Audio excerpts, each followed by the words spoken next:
अस्सलाम वालेकुम, आप देख रहे हैं स्पोर्ट्स बज़ और मैं हूं लुकमान अली। एक तरफ पाकिस्तान क्रिकेट इस वक्त कहां पर खड़ी है, ये सवालात उठ रहे हैं। और क्या Pakistan cricket board Pakistan cricket को बेहतर करने के हवाले से कोई संजीदा है? जो फैसले किए जा रहे हैं क्या ये नाकाफ़ी हैं या फिर मज़ीद पाकिस्तान क्रिकेट बोर्ड को फैसले करने की ज़रूरत है? इसके साथ साथ दूसरी जानिब चैंपियंस ट्रॉफी का इनेकाद पाकिस्तान में होना है, लेकिन सवाल ये है कि क्या भारत उसमें होगा नहीं होगा। आईसीसी का इजलास हो रहा है, इस इजलास में पाकिस्तान अपना मौक़िफ़ क्या रखेगा? और आईसीसी के सामने तमाम क्रिकेट बोर्ड्स वहां पर मौजूद होंगे, तमाम मेंबरान मौजूद होंगे। उनके सामने क्या पाकिस्तान किस तरह से कायल करेगा, क्या इसमें कामयाबी मिलेगी और कितना ज़रूरी है भारत का पाकिस्तान में चैंपियंस ट्रॉफी खेलना, इन तमाम उमूर पर बात करेंगे। और साथ में पाकिस्तान क्रिकेट में जो तब्दीलियां चल रही हैं, जो फैसले हो रहे हैं, उस पर बात करेंगे। लेकिन आगे बढ़ने से पहले हम शामिल करेंगे आज की टॉप स्टोरीज। आईसीसी का अहम इजलास आज शुरू होगा। चैंपियंस ट्रॉफी समेत दीगर उमूर पर गुफ्तगू होगी।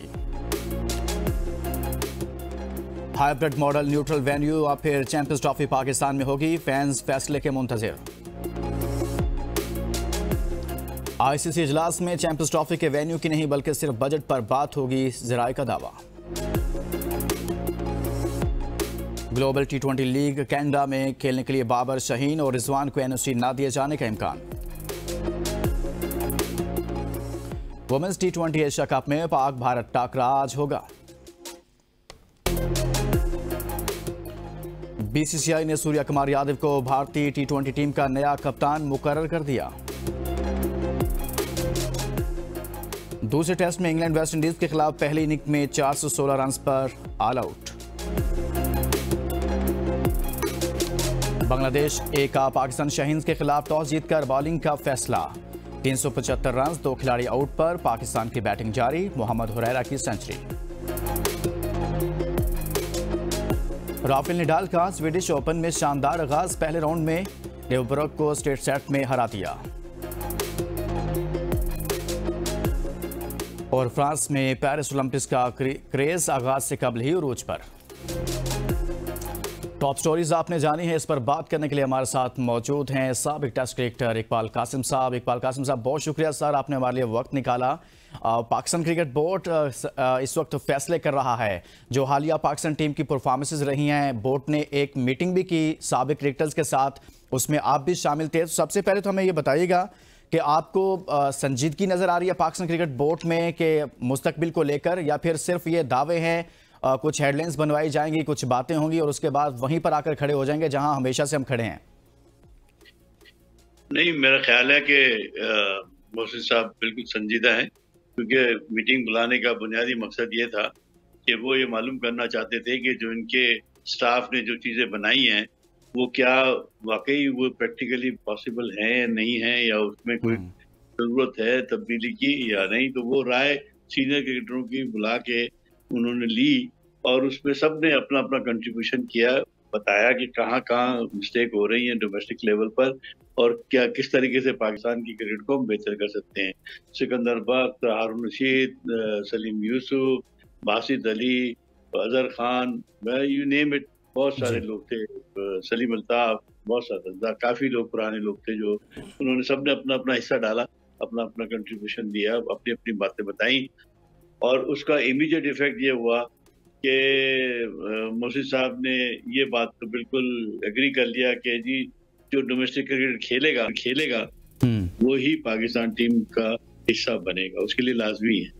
अच्छा, दूसरा ये उन्होंने उसी फिर फैसला किया था कि एनओसी जो है वो 2 सीरीज के लिए देंगे हम, और उस पर भी आहिस्ता आहिस्ता मेरा ख्याल है इस पर भी अमल शुरू हो गया है या अमल कर रहे हैं वो।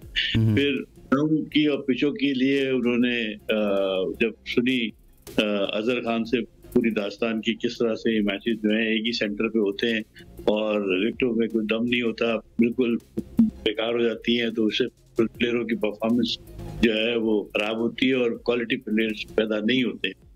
तो वो उस पर भी उन्होंने स्टेप उठाया है कि वो एक फॉरेनर क्रिएटर को जो है वो हायर किया है और वो पूरे टेस्ट ग्राउंड और फर्स्ट क्लास के वेन्यूज हैं वो जिम्मेदारी होगी कि वहाँ पिचेस को डेवलप करे और ग्राउंड अच्छी फील्ड बनाए। तो देखिए, अल्लाह करे कि ये जो कुछ स्टेप्स हैं ये जो है डोमेस्टिक लेवल पे वो बेहतर हो जाएं। सिलेक्शन का म्यार बेहतर करने के लिए भी उनको कहा गया कि साहब कोचेस का म्यार भी बेहतर करें। अच्छा इकबाल कासिम साहब, आपने सिलेक्शन का जिक्र कर दिया है कि इस हवाले से भी उनको कहा गया, तो सिलेक्शन के से मुतल्लिक उस मीटिंग में फिर बात हुई और उसके बाद चेयरमैन पीसीबी ने उस मामले पर आप समझते हैं कि जिस तरह से वहाब रियाज या अब्दुल रज़ाक को फारिग कर दिया गया, सिलेक्शन कमेटी में बड़ी तब्दीली सामने आ गई, तो वो जो मीटिंग में सिलेक्शन से मुतल्लिक बात हुई थी उसके अकॉर्डिंग ही ये फैसला किया गया फिर?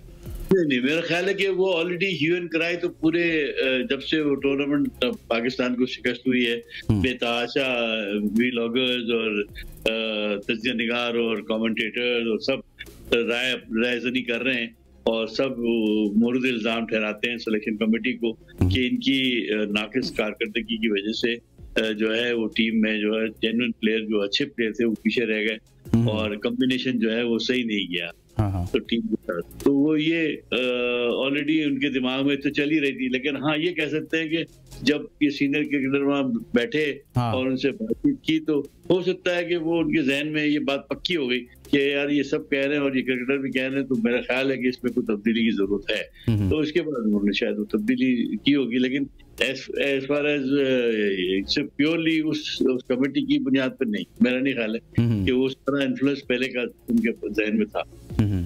अच्छा इकबाल कासिम साहब, बहुत सारी बातें होती हैं बाबर आजम की कप्तानी से मुतल्लिक।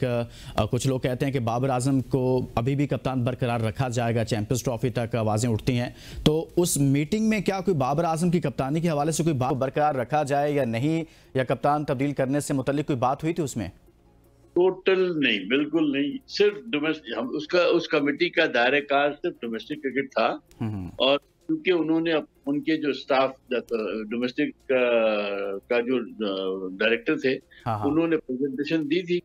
उस प्रेजेंटेशन के अंदर 2-3 चीजें थी। वो एक 5 टीमों का टूर्नामेंट, T20 का, वनडे का और 4 दिन का वो कराना चाह रहे थे पहले। तो वो उसके ऊपर सिकंदर बख्त और दूसरे लोगों की राय ये थी कि फर्स्ट क्लास का पहले कराइए ताकि ज्यादा से ज्यादा हार्डवर्क हो। हार्डवर्क अगर आप लड़के करेंगे, बैट्समैन हार्डवर्क करेंगे ग्राउंड के अंदर और 4 रोजा मैच खेलेंगे तो उनको ज्यादा प्रैक्टिस होगी और वो ज्यादा अच्छे तरीके से निखर के आएंगे ऊपर। तो ये राय उनकी थी। बहरहाल वो एक राय के तौर पे, लेकिन ऑब्वियसली बात है कि जो डोमेस्टिक वाले हैं उन्होंने जो बनाया है, अगर उन्होंने वो समझेंगे कि इसमें तब्दीली होनी चाहिए तो वो करेंगे और मोहसिन साहब अगर उनको कहेंगे कि हाँ ये कर दो तब्दीली। आप कह रहे हैं कि उस मीटिंग के अंदर इकबाल कासिम साहब डोमेस्टिक पर बात हुई, लेकिन बाबर आजम की कप्तानी के हवाले से कोई बात नहीं हुई, किसी भी साबिक प्लेयर ने उस पर कोई सवाल नहीं उठाया, कोई बात नहीं की। लेकिन मैं आपसे ही जानना चाहता हूँ कि आप क्या समझते हैं, आपकी अपनी ज़ाती राय में क्या होना चाहिए कि बाबर आजम को बाज़ हल्के ये कहते हैं कि उनको हमने 2 से 3 T20 वर्ल्ड कप दिए, ODI वर्ल्ड कप दिया, 2 एशिया कप दिए और अभी हालिया जो परफॉर्मेंसेज हैं वो भी सबके सामने हैं, तो बाज़ हल्के ये कहते हैं कि कप्तान भी जिम्मेदार है। तो आप समझते हैं कि कप्तान भी तब्दील होना चाहिए या फिर नहीं, ऐसा नहीं करना चाहिए? देखें, पहली बात तो ये है कि कप्तान को खुद अपनी जिम्मेदारी महसूस करनी चाहिए और हो सके तो वो उनसे कह दे कि जी ठीक है, अगर कोई मेरे से बेहतर बदल आपके पास है तो आप उसको करा दें, मुझे कर दें, कोई सी बात नहीं। मैं एज ए प्लेयर खेलने को तैयार हूँ क्योंकि ये बैड परफॉर्मेंस गई है मेरी और काफी अरसे से चल रहा है मामला। तो कोई नहीं, आप किसी को ट्राई करना चाहते हैं करें। ये फराख दिली का मुजाहरा होना चाहिए और ये नेशनल स्पिरिट होनी चाहिए। दुनिया में हर जगह यही देखा गया है कि जब कोई प्लेयर या कोई सिलेक्टर या कोई चीज सिलेक्टर उसकी टीम अच्छा नहीं करती है या वो समझता है कि यार मेरी सिलेक्शन सही नहीं हुई है, तो वो आके वो एक्सेप्ट करता है पब्लिकली। तो लोगों को पता चलेगा कि हाँ भाई यार इस आदमी ने गलती से जो टीम बनाई थी वो कामयाब नहीं हुई और वो अब क्योंकि काफी अरसे से है तो छोड़ रहा है, वो ठीक है, अच्छी बात है, वो उसको अप्रिशिएट करते हैं। मगर हमारे यहाँ रिवाज नहीं है इन चीजों का, तो इसलिए अब वो भी यंग, मतलब अब यंग तो मैं नहीं कहूँगा, उनको भी खेलते हुए 6-7 साल हो गए, मगर कैप्टनसी जो है वो एक पावर है। एक पावर ऐसी चीज है कि जो आप अपने हाथ में रखना चाहते हैं, हर चाहे वो चेयरमैन हो, चाहे सिलेक्शन कमेटी का चेयरमैन हो, चाहे वो कप्तान हो, कोई भी हो, पावर जो है वो कोई किसी को देता नहीं है। अब ये हमारे इस खित्ते की प्रॉब्लम है। तो ये हाँ, तो इसका फिर ये हल होना चाहिए कि मोहसिन साहब जो हैं वो जहादीदा हैं, वो माशाल्लाह बड़ी समझदारी से काम ले रहे हैं। उनको चाहिए उन दोनों को, कप्तानों को बुलाएं, जो शाहीन थे जो पहले थे और और ये बाबर को भी बुलाएं, आपस में बैठ के तय कर लो और उनको तय करा दें, और फिर उसके बाद जो कमेटी बनाए एक, और उस कमेटी के जरिए से एक कमेटी हो जो क्रिकेटरों की हो, वो ताकि किसी किस्म का अभाव ना रहे, और वो बना दे। उसमें बेशक गैरी क्रिस्टन भी हो, वो दोनों कोचेस भी हों, और एक दो क्रिकेटर हो, पुरान साहब का क्रिकेटर जो हो, जो उनको सूट करते हैं वो ले लें, और वो अनाउंस करें कि जी हमारे ख्याल से ये बाबर आजम कंटिन्यू करना चाहिए या नहीं करना चाहिए, वो बता दें।